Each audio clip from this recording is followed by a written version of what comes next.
ফকিন্নির পোলা ছিল, তার মা ভিক্ষা করিয়া বন্ধুগণ খাইত, মানুষের বাড়ি থেকে হসা চুরি করিয়া বাজারের মধ্যে বন্ধুগণ বিক্রি করত, ওই টাকা দিয়া বন্ধুগণ সংসার চালাইত।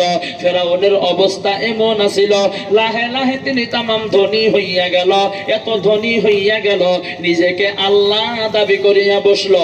আল্লাহ তাআলা ফেরাউনকে বন্ধুগণ আল্লাহগিরি শিক্ষা দিয়া দিল। এই দুনিয়ার থেকে বন্ধু আমরা যেটাকে লোহিত সাগর বলি, আমার বন্ধুগণ নীল নদী বলি গো, ওই সাগরের মধ্যে চুবাইয়া চুবাইয়া পানি খাওয়াইয়া টেপা মাছের মতো ফুলাইয়া এই দুনিয়া থেকে বন্ধুগণ বিদায় করে দিল। মাছে ভক্ষণ করলেন না। ফেরাউনের লাশটা এই দুনিয়ার মধ্যে বন্ধুগণ বর্তমানও আছে, পোকা মাকড়ে ধরে না, মাছি মশা পড়ে না। তার মানে বোঝা গেল পোকা মাকড়ে ফেরাউনের লাশটাকে বন্ধুগণ ঘৃণা করে, মাছি মশা ফেরাউনের লাশটাকে বন্ধুগণ ঘৃণা করে। এ বন্ধুগণ আমার, যারা টাকা হওয়ার জন্য আল্লাহর সাথে যারা বাহাদুরি করেছিল, তারাও বন্ধুগণ সকলেই দুনিয়া থেকে বন্ধুগণ খতম হইয়া গেছে। আমার বন্ধুগণ মুসলমান ভাইয়েরা, গতিকে এইটাও জানা থাকা দরকার, আল্লাহ তাআলা ইচ্ছা যদি করেন গো, ফকিরকে বাদশা বানাইতে পারে, আবার বাদশাকে আমার আল্লাহ ফকির বানাইতে পারে। জোরে বলেন পারেন না পারেন না? জোরে বলেন পারেন না পারেন না?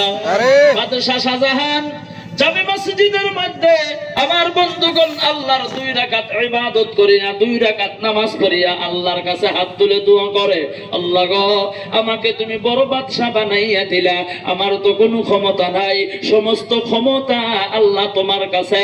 ও দরদের আল্লাহ, আমি তোমার কাছে দোয়া করি এই রাজত্বটা ভালোভাবে চালানোর জন্য তৌফিক দিয়া দিও। তুমি যদি তৌফিক না দাও আমি চালাইতে পারবো না। আমাদের দেশের মধ্যে যত মানুষ আছে সকলকে আল্লাহ তুমি ভালো রাখো, আল্লাহ অভাব দিও না, তুমি দান করিয়া দিও। ইতিমধ্যে একটা ফকির ভিক্ষা করার জন্য চলে গেল। আমার বন্ধুগণ যাইয়া দেখে বাদশা শাহজাহান 2টা হাত উত্তোলন করে কার কাছে জানি চাইতেছে। ফকির চিন্তা করলেন, আমি কার কাছে ভিক্ষা চাওয়ার জন্য আসলাম? আমি তো 1 হাতে চাই, এটা তো দেখি 2 হাত দিয়ে চাইতেছে। আমি কার কাছে ভিক্ষার জন্য আসলাম? না না, এনার কাছে আমি ভিক্ষা চাইবো না। এই কথা ভাবিয়া বন্ধুগণ ফকির বাড়ির দিকে রওনা হয়ে গেল। বাদশা শাহজাহান মোনাজাত চাপানোর পর আমার বন্ধুগণ লক্ষ্য করিয়া দেখে একজন ভিখারি এসেছিল। ভিখারিকে ডাক দিল, ভাই এদিকে আসো। ভিখারি চলে আসলো।